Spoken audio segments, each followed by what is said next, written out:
Mucha gente lo intentó, pero no volvió. ¿Quién descubrió América? Hasta donde nosotros sabemos, probablemente fue Cristóbal Colón, empeñado en demostrar que la Tierra era redonda y sin saber que se encontraría con un obstáculo de miles de kilómetros de costa a costa en su camino hacia las Indias. Hola y bienvenidos a un nuevo podcast de Voces Ocultas. Y es que si somos un poco más avezados, quizás recordemos que fueron los vikingos quienes llegaron a pisar en el siglo X Groenlandia y Terra Nova. Información que poseemos en parte gracias a las sagas de Vinlandia, que narran la historia de dos asentamientos con una población de aproximadamente miles de habitantes. No se sabe exactamente cuántos. Bajo el mando de Leif Erikson, hijo de Erik el Rojo, fundaron la colonia Vinlandia. Se comenta también que en el 1421 los chinos podrían haber llegado, pero luego toda la información fue destruida. Pero no son ni mucho menos las únicas teorías que han sugerido que antes del 1492 navegantes de otras latitudes y continentes ya habían pisado el suelo americano. De acuerdo con el hablar del descubrimiento de América, es un tanto etnocéntrico. Al fin y al cabo, en 1492 está el año del descubrimiento de los españoles por parte de los nativos americanos. Es decir, es un descubrimiento conjunto. Como explica el historiador Ed Simon, en un artículo publicado en History News Network, durante mucho tiempo estas teorías han sido objeto de la fascinación de estudiosos y profanos por igual. No cabe duda de por qué. Pocos episodios históricos conjuran de manera igual esa mezcla de leyenda, misterio, orgullo patriótico que permite arrojarse en el hecho de haber descubierto el último continente. Como recuerda Simon, poco después del descubrimiento de América, el hijo de Colón recordaba que su padre había visto con sus propios ojos un par de indios muertos que acabaron en las costas de Galway, aunque es muy probable que fuesen inuits, pero la verdad es que ¿cuáles son las teorías más populares? Pues las exponemos a continuación.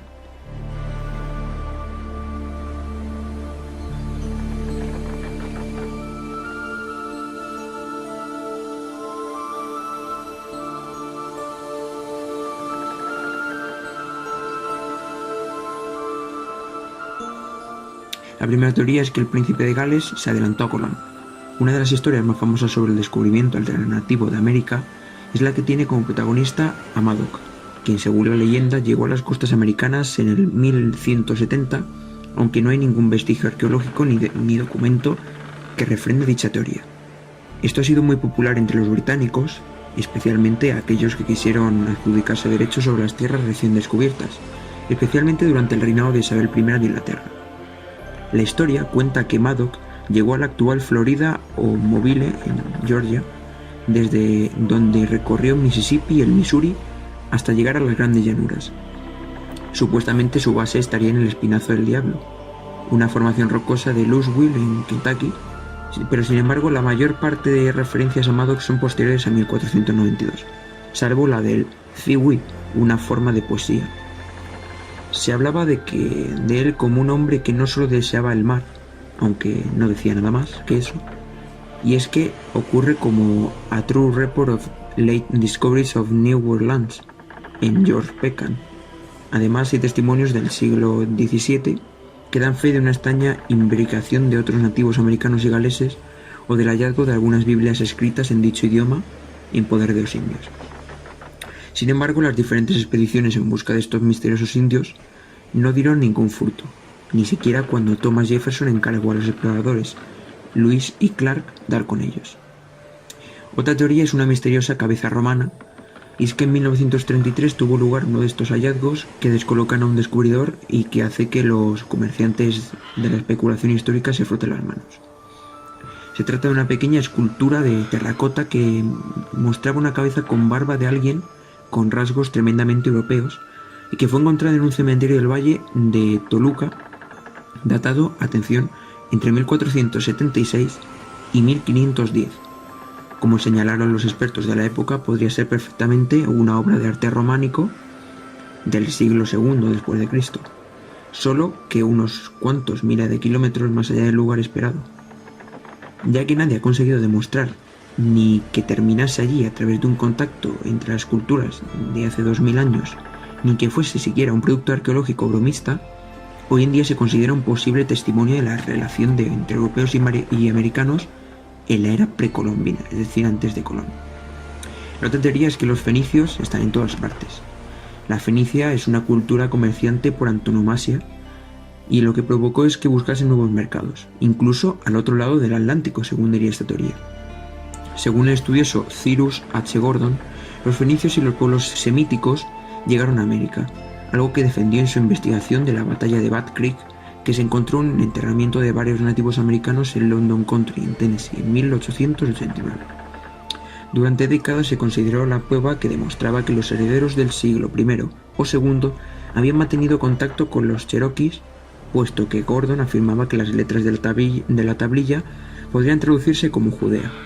Sin embargo, la autenticidad de dicho documento ha sido puesto en duda durante los últimos años, así como las diferentes monedas de oro encontradas en la costa occidental africana que mostraban un mapa fenicio para llegar al otro lado del Atlántico.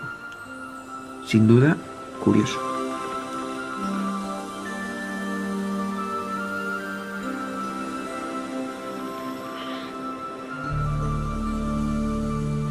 Los egipcios también entran en esta batalla, y es que no podía faltar en cualquier listado en el que se da cita arqueológica y la especulación histórica esta civilización, los egipcios. Pero hay buenas razones para sospechar, o sí, como descubrió la especialista alemana en toxicología Sveltlana Balabanova, ¿qué hacían estos restos de coca y nicotina en la momia del sacerdotista de Genut-Tui? ¿Por qué todas esas momias de Sudán representaban las mismas trazas de productos que, hasta el descubrimiento de 1492, no habían salido de América? Una posible explicación es que la vegetación estuviese presente en el antiguo Egipto y posteriormente se distinguiese otra, que los egipcios fuesen buenos clientes de alguna tribu indígena y aficionados del tabaco. La respuesta puede encontrarse en las entrañas de Ramsés II, donde en los años 70 alguien también se localizaron fragmentos de tabaco, lo que llevó a muchos investigadores a trazar las más rocambolescas teorías sobre algunos contactos de la sociedad del Nilo y la americana.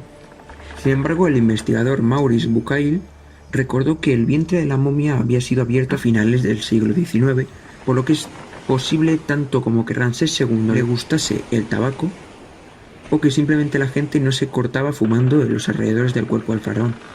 Al fin y al cabo, su cadáver fue movido en varias ocasiones a lo largo del siglo XX y cada traslado aumentaba potencialmente la posibilidad de que fuese deteriorado. Otra de las teorías es un puente aéreo olmeca africano. Usted dirá, ¿qué es eso? Y es que uno de los primeros en sugerir una posible influencia africana en los pueblos precolombinos fue José Melgar, ante la espectacular visión de una cabeza colosal en lo que actualmente es Tres Zapotes, en 1868, y que presentaba rasgos muy similares a los de la población africana. A ello hay que añadirle la leyenda del príncipe Abubakari II o Abubakar II, que según el historiador estadounidense Ivan Gladstone Van Sertima, pudo haberse embarcado hacia el mundo nuevo después de su abdicación en 1311. Según cuenta la leyenda, Abu Bakr se había convencido de que podía encontrar el fin del Atlántico, así que armó una flota de 200 naves para zarpar hacia él. O mejor dicho, mandó a sus súbditos a que lo buscasen, claro. De todas las embarcaciones tan solo volvió una, pero el rey no se dio por vencido, así que él mismo partió con otras 2000 en pos del Nuevo Mundo, y nunca volvió a su hogar. Por bonita que suene la historia, no hay ninguna evidencia de un hipotético paso de Abubakari II por América, y los parecidos entre las esculturas de ambos lados del Atlántico pueden ser eso, simplemente parecidos. Una tercera teoría revelaría que Polinesia lo sabía, y es que por proximidad no parece demasiado extraño que los polinesios del Pacífico Sur tomasen tierra americana antes que ninguna otra civilización. Además, hay un buen puñado de razones que refrendan dicha teoría. Por una parte, su habitual consumo del boniato, que pudo ser importado desde Sudamérica en el año 700. Una teoría refrendada por análisis filogenéticos, aunque también es posible que llegase a las orillas polinesias después del naufragio de algún carguero. Algo semejante ocurre con el hallazgo de huesos de pollo en las islas del Pacífico Sur en Chile, en el siglo XIV. Aunque quizá el gran descubrimiento a este respecto se produjo en el año 2007, cuando se reencontraron calaveras humanas que compartían rasgos con los polinesios en un museo chileno. Desde ese momento se ha realizado un gran esfuerzo para demostrar las posibles relaciones entre las culturas de una orilla y otra, como los estudios publicados en la revista Tissue Genes, que sugieren una posible contribución genética entre los amerindios a la población de la isla de Pascua y que muy probablemente antecedía a la llegada de Colón a América. Otra es la dinastía Jin pudo llegar a México, y es que no podían faltar en la fiesta los chinos, claro, en concreto los refugiados de la dinastía Jin, como aseguró en 1975 la profesora Betty Meyers del Smithsonian, que aseguraba que los olmecas que desarrollaron en lo que hoy es México fueron poderosamente influidos por la civilización china en el año 1200 a.C. Además hay otros testigos que pueden refrendar esta relación milenaria chino-india, como las monedas de origen oriental descubiertas en la Columbia Británica por un minero.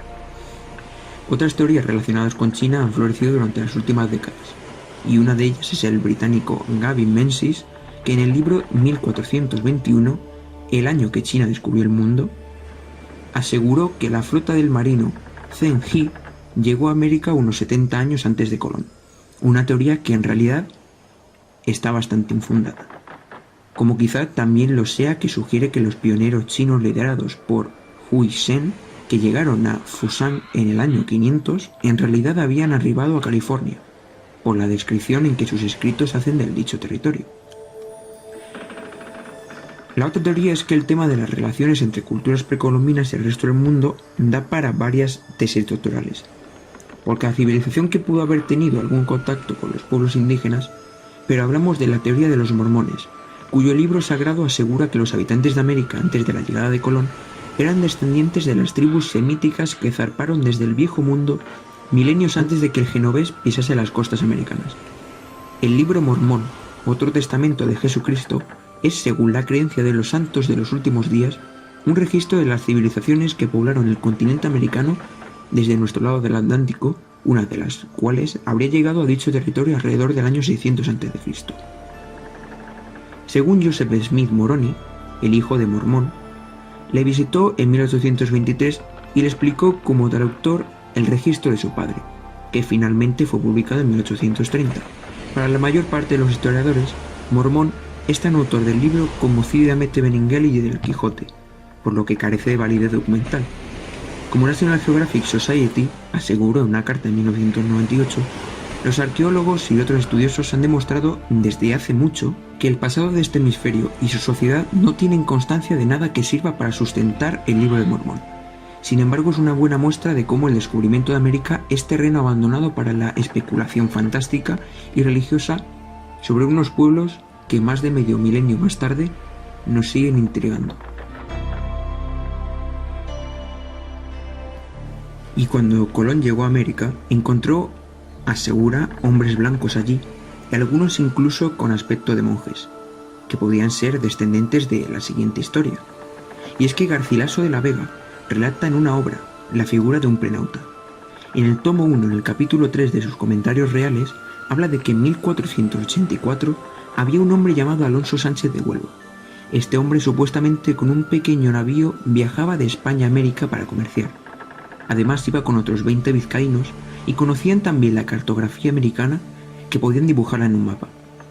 Ese hombre llega un día a la isla de Porto Santo en una barcaza destrozada, al igual que él, estaba casi moribundo y Colón le acoge en su casa.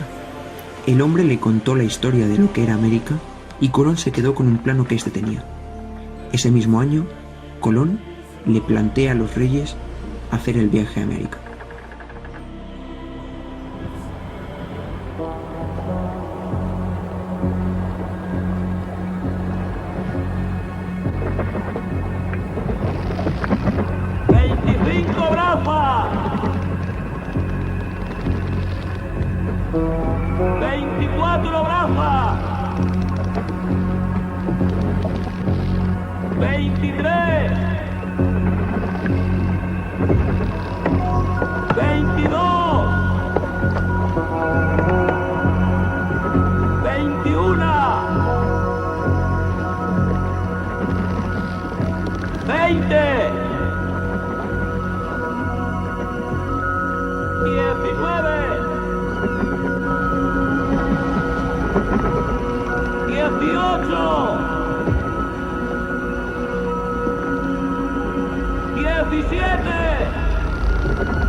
También el pernauta pudo ser el mismo, debido a que a Madeira llegaban por el mar trozos de árboles nunca vistos en Europa, aseguraba Colón.